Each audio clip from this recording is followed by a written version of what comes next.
En el nombre del Padre, y del Hijo, y del Espíritu Santo. Amén.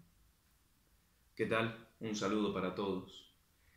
Esta conferencia estaba pensada para ser realizada este sábado 4 de abril en el Salón de Actos del Instituto de Teología Monseñor Plaza a las 11 horas.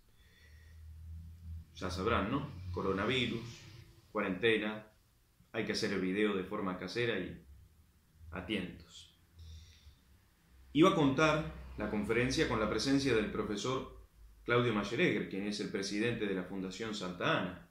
Él se iba a encargar más bien de una conclusión reflexiva de carácter histórico-teológica, pero por más que no contamos con su presencia en esta ocasión, hemos publicado, mediante el Facebook de la Fundación Santa Ana, su escrito. Así que desde ayer, 1 de abril, ya pueden leerla. Mediante la misma red social ya publiqué unas imágenes que complementan esta exposición. No puede ser una conferencia en la cual se relaten ni siquiera, a manera de resumen, los aconteceres todos del hecho histórico al cual nos referiremos, para lo cual necesitaríamos un curso o un cursito. Y aunque entre la primera y segunda parte de la exposición, van a haber dos, esta es la primera, serán dadas algunas notas básicas, datos necesarios para conocer el hecho, cuáles son los sucesos principales, la ubicación de los hechos en el tiempo. Me centraré en la segunda parte, el próximo video, en ciertos detalles, entre los cuales está, por encima de todo, la primer misa en territorio argentino, porque ese es el hecho que hoy nos convoca, la primer misa en suelo argentino. Ni más ni menos. Se intentará señalar que esta misa ocurrió en el marco de otro hecho que resulta, a su vez, inseparable de un contexto histórico aún mayor, el de la cristiandad. La primera misa en territorio argentino sucedió el 1 de abril del año 1520, por lo cual estamos celebrando el 500 aniversario. 500 años. La patria no nació ni hace 204 años, ni hace 210. Fue un domingo de Ramos, en Puerto de San Julián, actual provincia de Santa Cruz. Quienes concurrieron a esta misa, algunos miembros de la expedición que dirigió don Hernando o Fernando de Magallanes, nacido en Oporto, Portugal, en el año 1480, fue este hombre el capitán mayor de la Armada en esta expedición. ¿Qué expedición fue esta?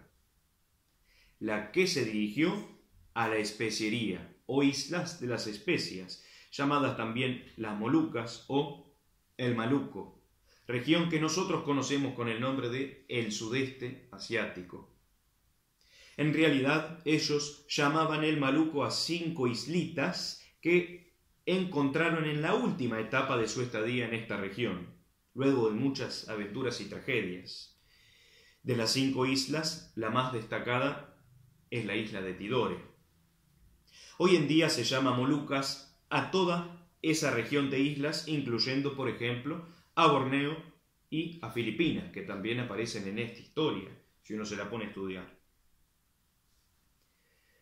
Fue una expedición que estuvo compuesta por 5 naos. La Trinidad, que fue la nao capitana, la San Antonio, la Concepción, la Victoria y la nao Santiago. Si por los nombres se va a las cosas, ahí ya tenemos un signo que apunta, que señala el contexto propio de la cristiandad. Lo mismo pasa con los nombres de los lugares que aparecen en esta historia.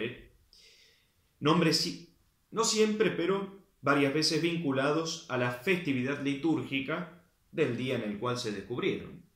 Puerto de San Julián, Puerto de Santa Cruz, Estrecho de Todos los Santos, ¿no? Este último, poco tiempo después, fue conocido con el nombre de Estrecho de Magallanes, su descubridor.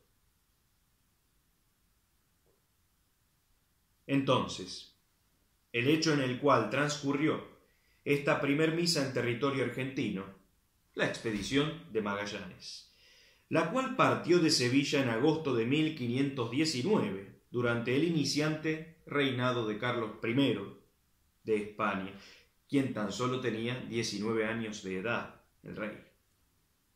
1519 dije.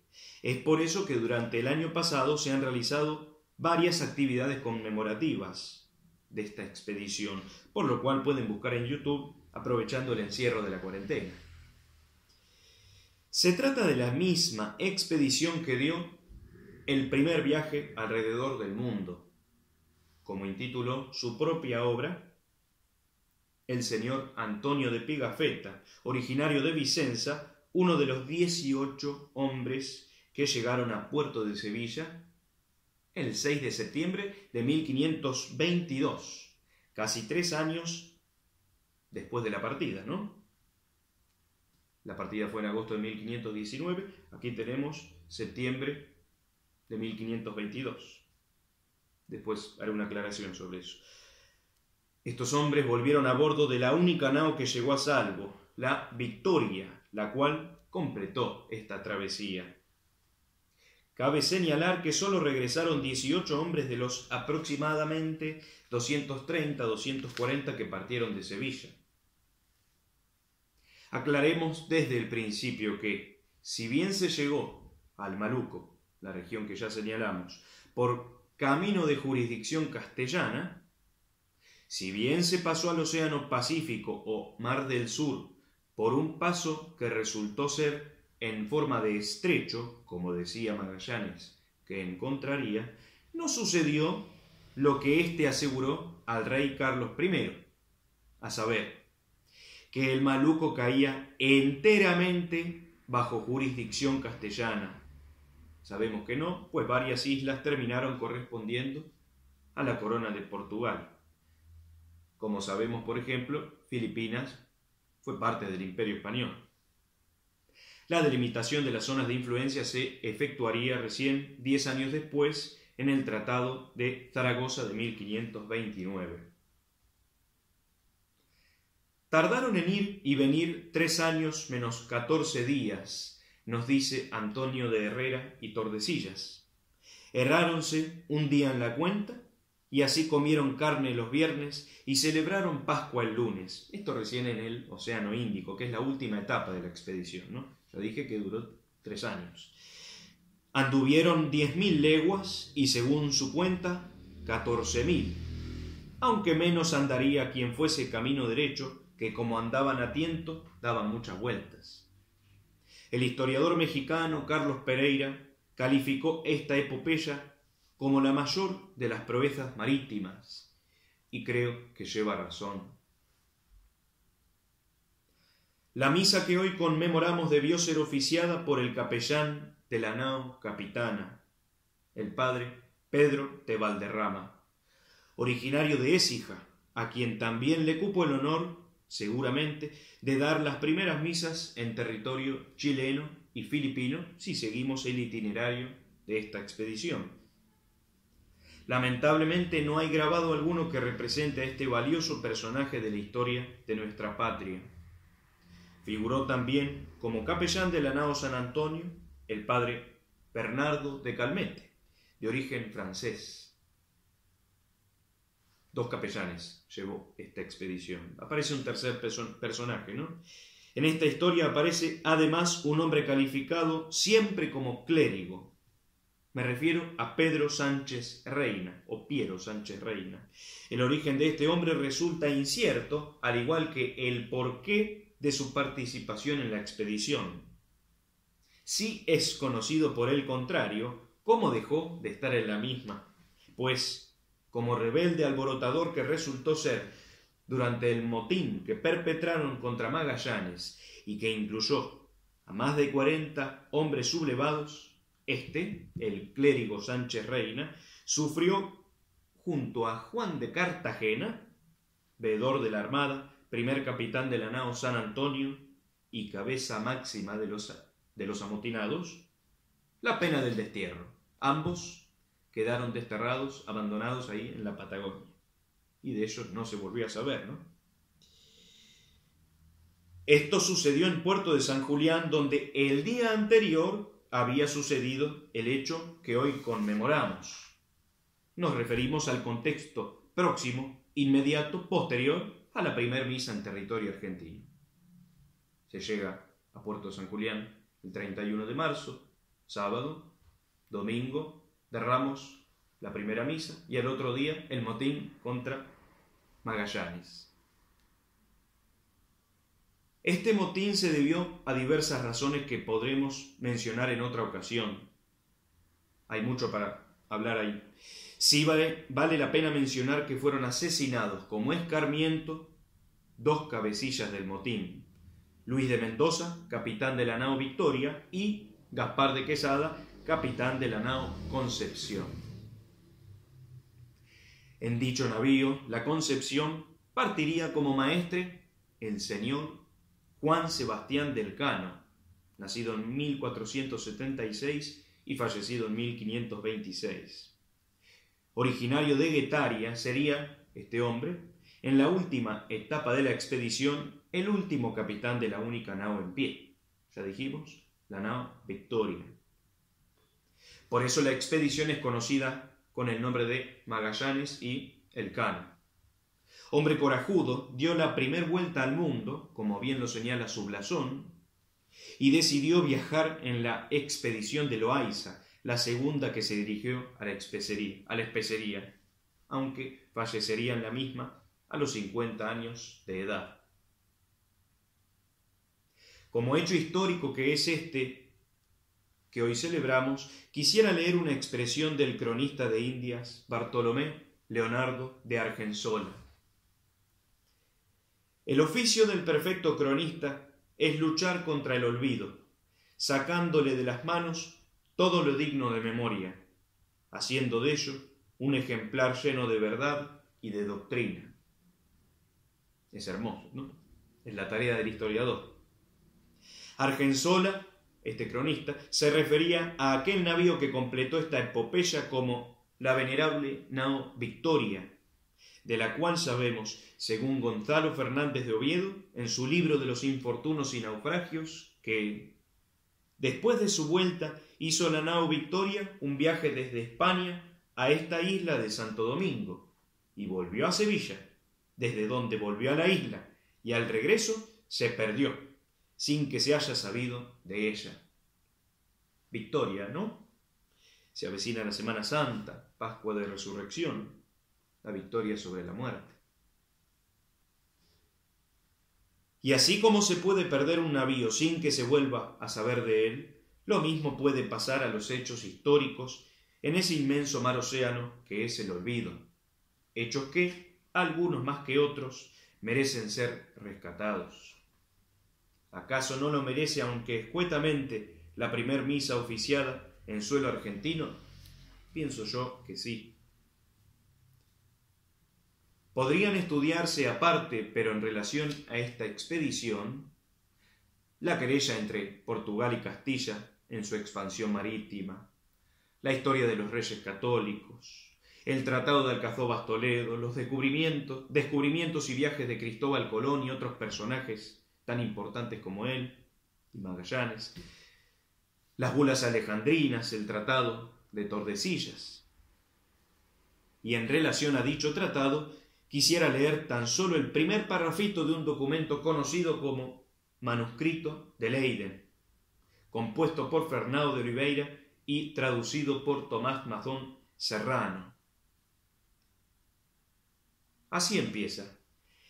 La causa y la razón del viaje de Magallanes es esta, que los reyes de Castilla y Portugal, viendo que sus vasallos comenzaban a descubrir y a conquistar nuevas tierras por el mar, y que pugnaban por la conquista de dichas tierras, para que no hubiera discordia entre ellos, acordaron dividir el mundo en 2 hemisferios, de oriente a poniente, limitados por meridianos, y que cada uno tratase en su hemisferio sin entrar en los límites del otro, como hicieron los patriarcas Abraham y Lot, su sobrino, diciendo: si tú vas a la derecha, yo iré a la izquierda, y si tú vas a la izquierda, yo iré a la derecha, para que no nos encontremos y no haya diferencia entre nosotros, porque somos hermanos.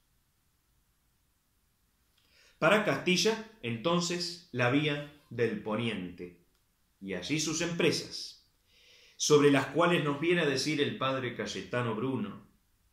Son dignas de recordación desde que con ellas surgieron los primeros altares en tierra argentina y se ofreció el santo sacrificio de la misa, cifra y compendio de toda la liturgia cristiana.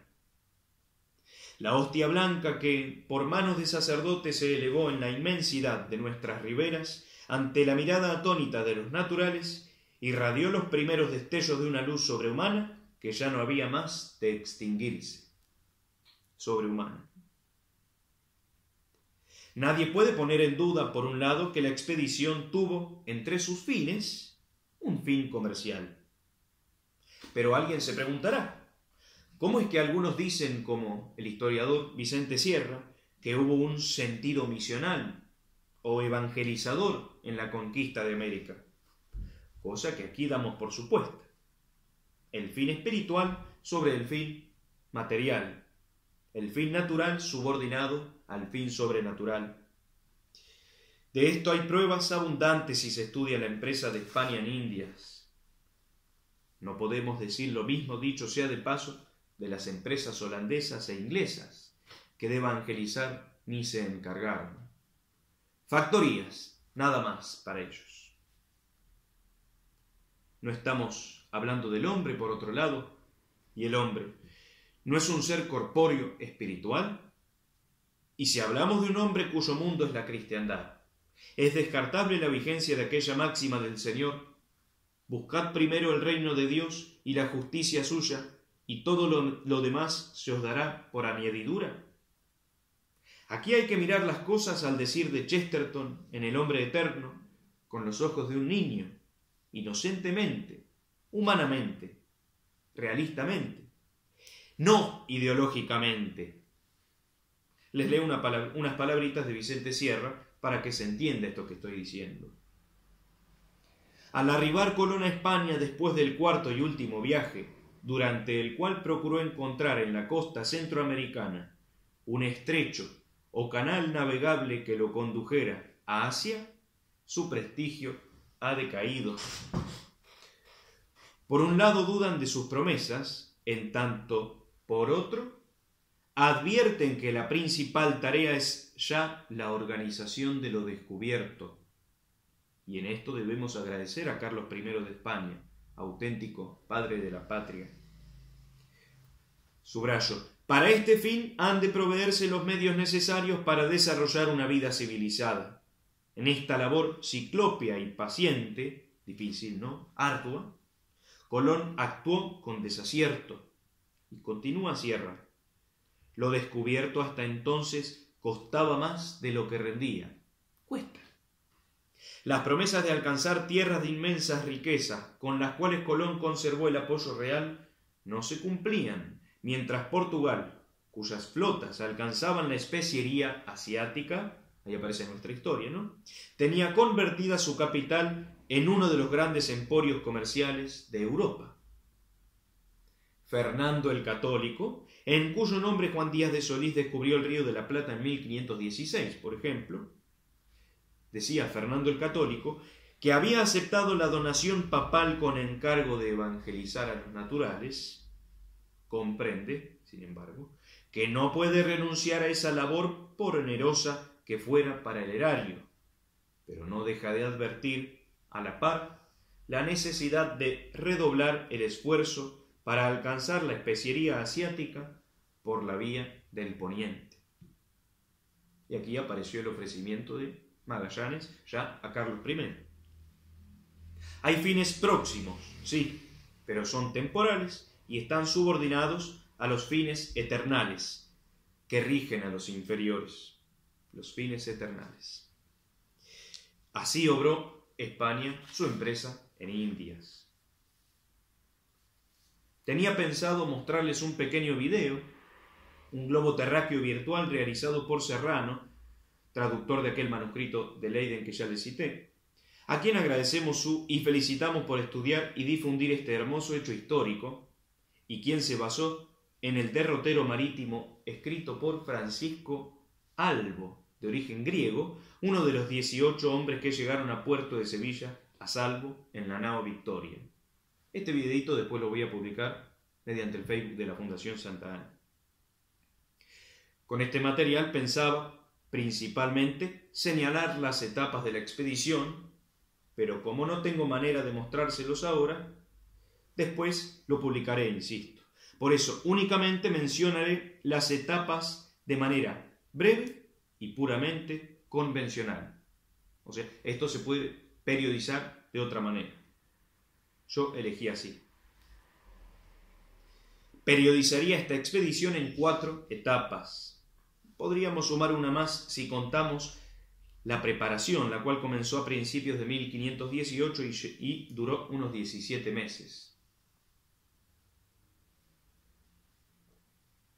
La primera etapa duraría desde la partida de Sevilla, cosa que ocurrió entre principios de agosto de 1519, hasta la partida de Puerto de San Julián. Ese nombre ya no suena. En la costa patagónica a principios de agosto de 1520. Un año de por medio, ¿no? Agosto de 1519 y de Puerto San Julián, de Bahía San Julián, salen en agosto de 1520. En esa etapa hay ya un año. ¿Por dónde pasaron en esta etapa? Por las Islas Canarias, particularmente Tenerife, la costa de Guinea, Río de Janeiro, pasan por allí en diciembre, ¿no? La Navidad la pasan ahí. El río de Solís o Río de la Plata, a mediados de enero de 1520, del cual salen a inicios de febrero de ese año, y llegaron a Puerto de San Julián a finales de marzo, principios de abril del año 20. Allí invernaron durante 5 meses, por eso es que se hace un año en esta etapa. En la segunda parte de esta conferencia me centraré en algunos sucesos ocurridos entre el Río de la Plata y el puerto de San Julián, como para introducirnos en el contexto próximo, inmediato, anterior al hecho que memoriamos, la primera misa. Ya dijimos que al otro día de la primera misa ocurrió el motín contra Magallanes, que en otra ocasión, insisto, se puede explicar, pero también podemos ver qué pasó antes. En la próxima grabación lo explicaré. Alcanza con que recordemos que en esta primera etapa ocurrió la primera misa y el motín, ¿sí? Y también algunos bautizados, algunos naturales bautizados. Eso es importante. La segunda etapa comenzaría en ese momento, ¿no? Finales de agosto de 1520, cuando salen de Puerto San Julián, y duraría hasta febrero-marzo del año 21, cuando llegan a las Filipinas.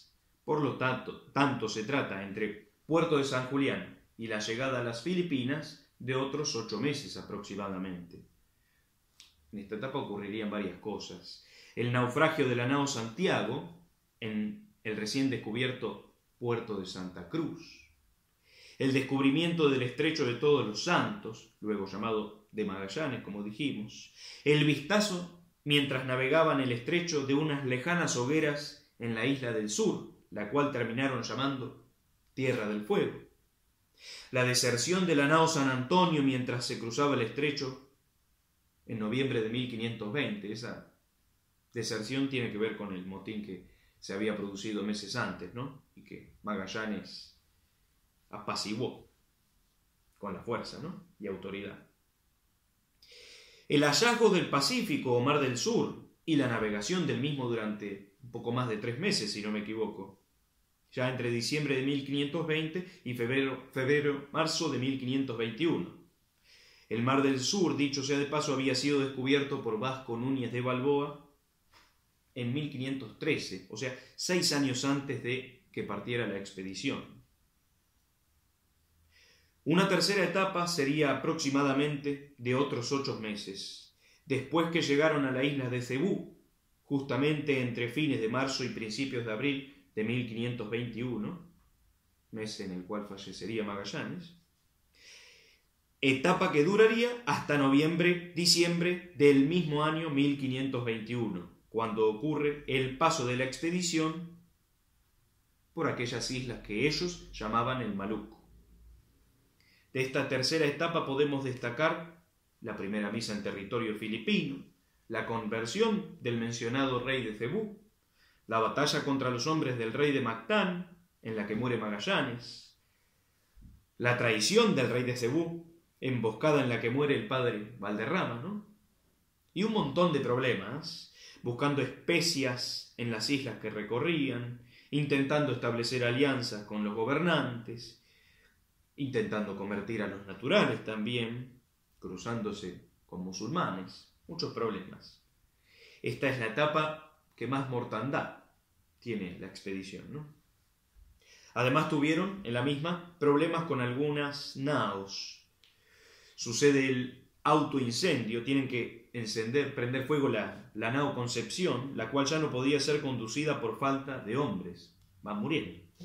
Y también la separación de la nao Capitana, la Trinidad, que, averiada, intentó ir por un camino alternativo, el cual podrán observar en ese video que subiré, el globo terráqueo virtual.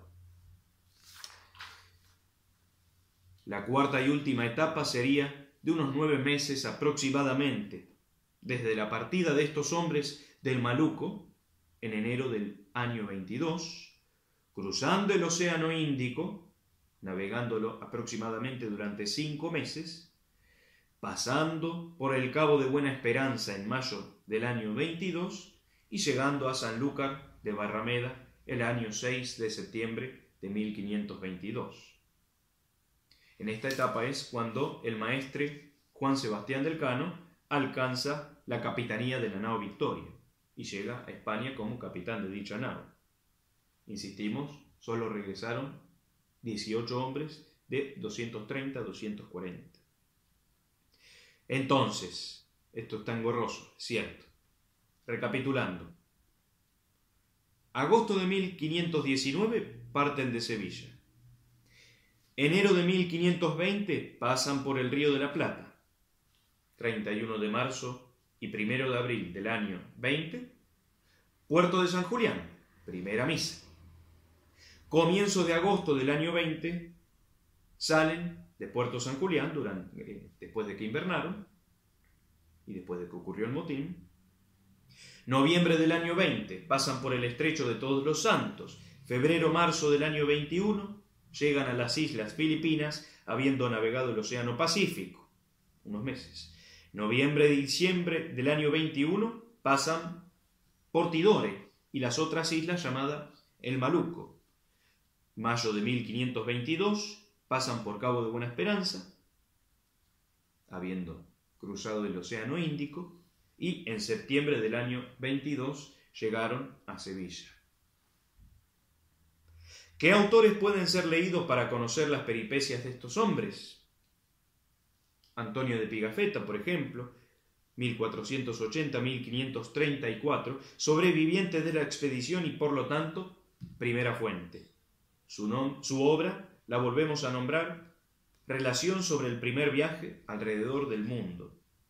Una obra interesante y tiene que ser leída, aunque le critican que no nombra a Juan Sebastián Elcano, ¿no?, que tiene gran protagonismo en la última parte, en la última etapa de la expedición, ¿no? Y en algunas cosas es un poco exagerado, de manera muy adornada de hablar tiene Pigafetta. Antonio de Herrera y Tordesillas, 1549-1626. Entonces ubicamos a este historiador en la segunda mitad del siglo XVI y primer cuarto del siglo XVII, originario de Cuellas, cronista oficial de Felipe II, hijo de Carlos. Su obra ya es fuente segunda, no es protagonista de los hechos, no los presenció. Escribe lo que escucha y lo que le dicen. ¿A qué publicaciones de Herrera nos referimos? Principalmente su Historia General de los Hechos de los Castellanos en las Islas y Tierra Firme del Mar Océano, la cual consta de varios volúmenes, los cuales están divididos en décadas. Podemos agregar del mismo autor la descripción de las Indias Occidentales. Otro historiador, más hacia nosotros, ¿no?, más cercano a nosotros, Martín Fernández de Navarrete, 1765-1844, o sea, segunda mitad del siglo XVIII, primera mitad del siglo XIX. Principalmente recomendamos su colección de los viajes y descubrimientos que hicieron por mar los españoles desde finales del siglo XV.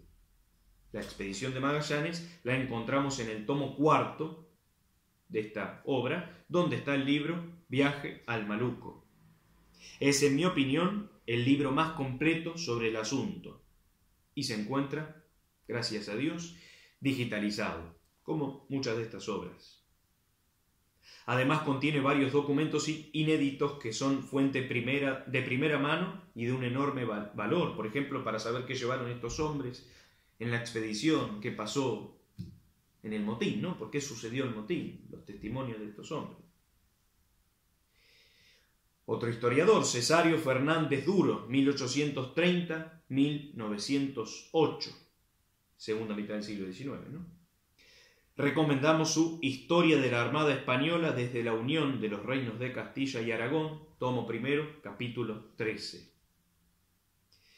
Dos argentinos, por último, Vicente Sierra, 1893-1982, particularmente su Historia de la Argentina. En el tomo primero, libro segundo, capítulo primero, se trata sobre la expedición de Magallanes. Esta obra consta de 10 tomos que se publicaron entre 1956 y 1972. Del mismo autor, como lecturas complementarias relacionadas con esto, 2 obras anteriores a la historia de la Argentina. El sentido misional de la conquista de América, del año 1942, y Así se hizo América, del año 1952. Por último, el padre Cayetano Brum, 1912-2003. Específicamente su Historia de la Iglesia en Argentina. Trata sobre este tema en el tomo primero, capítulo quinto. La obra completa consta de 12 tomos que comenzaron a publicarse en 1966, lo cual duró 15 años, toda la publicación de los 12 tomos. Los textos de estos últimos 3 autores, ¿no? Fernández Duro, Sierra y Bruno, en lo que se refieren al hecho de la expedición de Magallanes, son breves y de rápida lectura. Un poco más largo es el relato de Herrera y Tordesillas, más difícil su lectura, por ser un castellano del siglo XVI, aunque más encantador y bello verdaderamente. En el próximo video, segunda y última parte, ahondaremos la temática a partir de las lecturas de este cronista de Indias, Antonio de Herrera y Tordesillas. Muchas gracias. En el nombre del Padre, y del Hijo, y del Espíritu Santo. Amén.